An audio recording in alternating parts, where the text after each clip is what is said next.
You are watching TV46 News Kannada.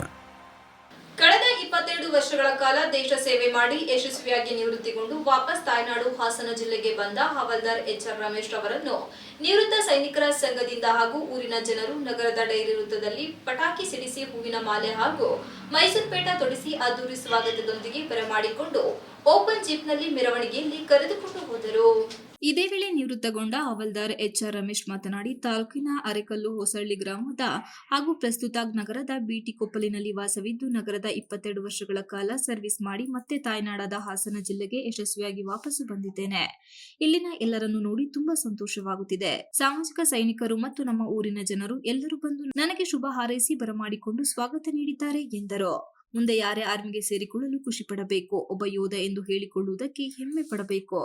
ನನ್ನ 22 ವರ್ಷದ ಸರ್ವಿಸ್ನಲ್ಲಿ ಅನೇಕ ಘಟನೆಗಳನ್ನು ಮರೆಯಲು ಸಾಧ್ಯವಿಲ್ಲ. ಅದರಲ್ಲೂ ಜಮ್ಮು ಕಾಶ್ಮೀರದಲ್ಲಿ ಏನು ಸಮಸ್ಯೆ ಇರುತ್ತದೆ ಬಗ್ಗೆ ಎಲ್ಲರಿಗೂ ತಿಳಿದಿದೆ. ತುಂಬಾ ಕಠಿಣವಾದ ಪರಿಸ್ಥಿತಿಯನ್ನು ಎದುರಿಸಿ ಕರ್ತವ್ಯ ನಿರ್ವಹಿಸಿದ್ದೇವೆ. ಇನ್ನೊಂದು ಸಂತೋಷ ಎಂದರೆ ನಾನು ಆರ್ಮಿಯಿಂದ ನಿವೃತ್ತಿ ಆಗುವ 1 ತಿಂಗಳು ಇರುವಂತೆ ಆಪರೇಷನ್ ಸಿಂಧೂರ ವೇಳೆ ನಾನು ದೇಶದ ರಕ್ಷಣೆಗಾಗಿ ಪಾಲ್ಗೊಂಡಿದ್ದೇನೆ. ಈ ಯುದ್ಧದಲ್ಲಿ ಪಾಕಿಸ್ತಾನದ ಪೈಲಟ್ ಮತ್ತು ಡ್ರೋನ್ ಎಲ್ಲವನ್ನು ಹೊಡೆದು ಬೀಳಿಸಿರುವುದು ನನಗೆ ಹೆಮ್ಮೆ ಇದೆ. ನಿವೃತ್ತಿಯಾಗುವ ಕೊನೆಯ ಸಮಯದಲ್ಲಿ ಇಂತಹ ಅವಕಾಶ ಸಿಕ್ಕಿರುವುದಕ್ಕೆ ಸಂತೋಷವಾಗಿದೆ ಎಂದು ಹೇಳಿದರು. ಮುಂದಿನ ಜೀವನ ಸಮಾಜ ಸೇವೆ ಮಾಡಬೇಕೆಂಬುದು ಉದ್ದೇಶವನ್ನಿಟ್ಟುಕೊಂಡಿದ್ದೇನೆ. ಇಲ್ಲಿಯವರೆಗೂ ಹೇಗೆ ದೇಶ ಸೇವೆ ಮಾಡಿದ್ದೇನೆ, ಮುಂದೆ ಜನ ಸೇವೆ ಮಾಡಬೇಕೆಂಬುದು ತುಂಬಾ ಆಸೆ ಇದೆ ಎಂದು ದೇಶ ಕಾಯುವ ವೃತ್ತಿಯಲ್ಲಿನ ಹಾಗೂ ಮುಂದಿನ ಜೀವನದ ಉದ್ದೇಶ ಕುರಿತು ಮನದಾಳದ ಮಾತನ್ನು ಇದೇ ವೇಳೆ ಹೇಳಿಕೊಂಡರು. ಜನಸ್ಥರು ಮತ್ತೆ ಬಿಟಿ ಕೊಪ್ಪಲು ಗ್ರಾಮಸ್ಥರು ಎಲ್ಲ ಬಂದು ನನಗೆ ತುಂಬಾ ಸಂತೋಷ ಆಗಿದೆ ನನಗೆ ನೋಡಿ.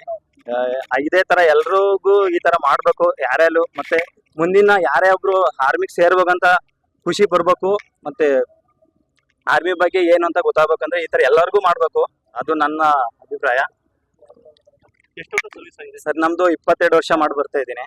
22 ಸರ್ವಿಸ್ ಅಲ್ಲಿ ಯಾವ್ದೋ ಮರೆಯದಂತ ಒಂದು ಘಟನೆ ಇದೆ ಸರ್. ಈಗ ನಾವು JNK ಮಾಡಿದೀವಿ ಸರ್ವಿಸು. ಜಮ್ಮು ಕಾಶ್ಮೀರದಲ್ಲಿ ಎಲ್ಲ ಕೇಳಿರ್ತಾರೆ ಪ್ರಾಬ್ಲಮ್ ಏನಿರುತ್ತೆ ಅಂತ. ತುಂಬಾ ಕಠಿಣವಾದಂತ ಸ್ಥಿತಿಯಲ್ಲಿ ಇದ್ಬಿಟ್ಟು ಸರ್ವಿಸ್ ಮಾಡಿದೀವಿ. ಮತ್ತೆ ಅದರಲ್ಲಿ ಒಂದು ಖುಷಿ ಅಂದ್ರೆ ನಾನು ರಿಟೈರ್ಡ್ ಆಗೋದು 1 ತಿಂಗಳಿದ್ದಂಗೆ ಆಪರೇಷನ್ ಆಫ್ ಸಿಂಧೂರಲ್ಲೂ ನಾನು ಪಾರ್ಟಿಸಿಪೇಟ್ ಮಾಡಿ ಬಂದಿದ್ದೀನಿ. ನಮ್ದು ಒಂದು ಮಿಸೈಲ್ ಇಂದಾಗಿ ನಾವು ಅದು ಪ್ರಯುಕ್ತವಾಗಿ ಅಲ್ಲಿ ನಾವು ಲಾಂಚ್ ಮಾಡಿದೀವಿ. ಪಾಕಿಸ್ತಾನ್ ಫ್ಲೈಟು ಮತ್ತೆ ಡ್ರೋನ್ ಎಲ್ಲ ಬೀಳಿಸಿದೀವಿ. ಅದೊಂದು ಹೆಮ್ಮೆ ಇದೆ ನನಗೆ. ಬರೋ ಟೈಮಲ್ಲಿ ನನಗೆ ಇದೊಂದು ಆಪರ್ಚುನಿಟಿ ಸಿಕ್ತು ಅಂತ ತುಂಬಾ ಖುಷಿ ಆಗಿದೆ.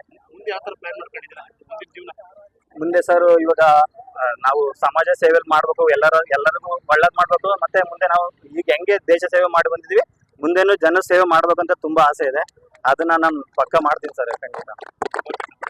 ಇದೇ ವೇಳೆ ಜಿಲ್ಲಾ ಮಾಜಿ ಸೈನಿಕರ ಸಂಘದ ಜಿಲ್ಲಾಧ್ಯಕ್ಷರಾದ ಎಎಸ್ ಪ್ರದೀಪ್ ಸಾಗರ್, ಕಾರ್ಯದರ್ಶಿ ಡಿಇ ಸ್ವಾಮಿ, ಮಾಜಿ ಅಧ್ಯಕ್ಷರಾದ ಸೋಮೇಶ್, ನಾಗರಾಜ್ ಸೇರಿದಂತೆ ಸಂಘದ ಪದಾಧಿಕಾರಿಗಳು ಹಾಗೂ ಇತರ ಮಾಜಿ ಸೈನಿಕರು ಕಾರ್ಯಕ್ರಮದಲ್ಲಿ ಪಾಲ್ಗೊಂಡು ಸ್ವಾಗತದೊಂದಿಗೆ ಬರಮಾಡಿಕೊಂಡರು. Srinivas, TV46 news Kannada, Hassan.